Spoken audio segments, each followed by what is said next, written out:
Hello, welcome. Today I am sharing another end of month flip through of my planner. Anytime I make one of these, I feel like it'll be my last one, but that's not the case, obviously, because I'm shooting another one. But I do find myself um, learning something new about my planner. Maybe I've added a new insert or a new dashboard, something that I feel you all would find beneficial.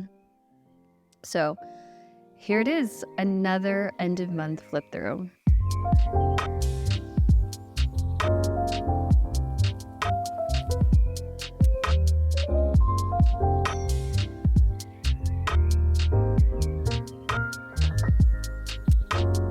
Let's start off with this moment right here in the front.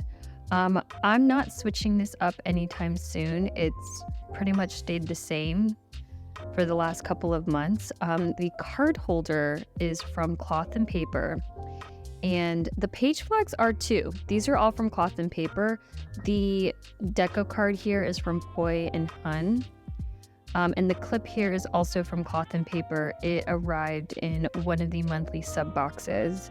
I really like this here because it just goes so well with the rings, just the overall color of this planner.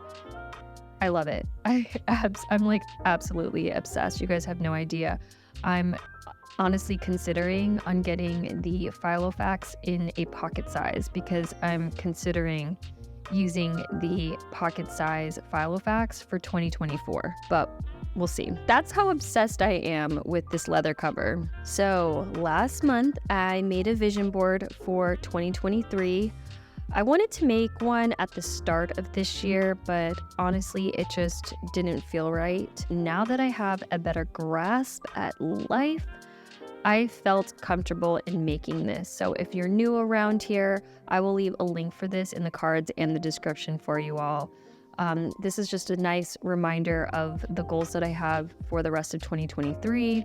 And then also, it's just never too late to make one of these, honestly. Moving on to the monthly overview. I love this section. I love the stickers I used this month. I love the color. I love how I used new stickers. It was my first time using the Cloth and Paper Spotlight stickers. I'm definitely a fan of these. I ordered more of them. I love it all. It just turned out so pretty. I think out of all the months, this one is probably my favorite. Now, jumping to the weekly overview section, there are more stickers that I used in the weekly than in the monthly. And that would have to be, let me pull those out for you all. I used the Poi and Hun mini home dot stickers. I used the Cloth and Paper tab sticky notes in the color Ephemera. I'm still using the Cloth and Paper round sticky notes, and then the Infinite Lotus mini circles in Warm Sage. These I used for my day-to-day task.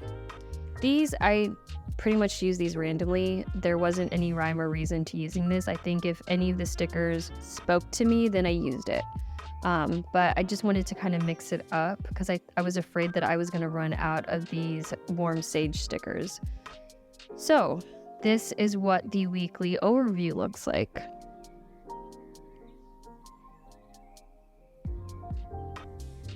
This is how it all was put together. I even stuck with the washi tape that I used in the monthly overview. This mirrored the monthly overview with the trip that we had going on. So I love that. And then something brand new to my weekly overview are these page flags. These page flags are new. This is the first time I'm ever using page flags in my weekly overview, and the way that I'm using them, I kind of discovered it by accident. I'm sure some of you all use page flags in this way or some variation of the way I'm about to describe it. But this was the week I was out of town, and there were a lot of plans we were bouncing back and forth with friends. But as time still needed to be confirmed, now I had this urge to write it down. since I'm time blocking, I was worried that I would write it down and then I'd have to use whiteout or cross it out and then rewrite it in the appropriate time slot. With that being a problem, I figured page flags. Page flags are perfect for this.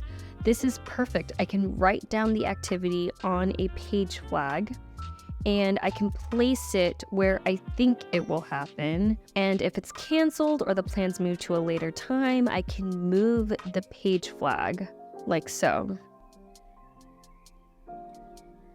I enjoyed using the page flags because it's very practical. It adds a little bit color to the page. Yeah, this is how it looked like my social media section. I know that I've talked to you all about it before, right? I've showed you the insert that I use, but I just especially want to say in this month's end of month flip through that every month, I have an outline of what videos I post on what day, right? I put these stickers here to signify when I'm posting. However, it sometimes goes differently than I planned.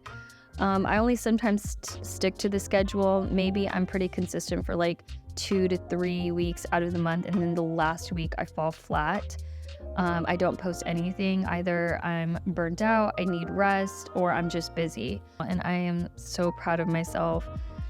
I thrive when I'm making content. It truly is my creative outlet, and it's honestly just a bonus that I get to create content about my hobby, which is planning. So, yeah. Now, I shared last month that I'm using the meal planning inserts from Infinite Lotus. Although I was out of town for almost half the month, I didn't use this as much as I'd like, but this is what I have so far. I'm a little sad because I was planning here and then this week I kind of stopped. That kind of sucks, but I'm still getting used to this section. Hopefully next month I can share more about this meal planning inserts. So I'll just show you the outline of how I use this. The top left here is where I list the meals I plan on making. And then I'll list the ingredients for those meals down here in the grocery list section. This is really nice because it already has circles here for you to check off. There's 2 columns, so plenty of room. For each day, I will place a letter B for breakfast, L for lunch, D for dinner, and I'll write out what we eat or what I plan on eating. The notes section is located here. This is relatively small. I wasn't quite sure what to use this section for, but because I wanted meal planning inserts to help with budgeting, this is where I'm going to place what I spend each week on groceries. The goal for this insert is to help me plan meals easily, consistently, and most importantly, budget. So I am hoping that next month, I'll have more to share with you all with these meal planning inserts. I do have this monthly card here for June. However, I don't use it. Honestly, this is just more for decor. They're all from Cloth and Paper. However, I do notice that with Cloth and Paper, their paper products, their deco cards, sometimes it's a different color. I think most of their inserts are a bright white. However, these cards have a bit of warmth in them, and so I like these. So I have them all here in the credit card slots, and I just think it looks gorgeous. Anywho, that concludes my end of month flip through. I will see you all in the next one. I think the next one I'm posting is my monthly setup for July. I'll see you then. Bye.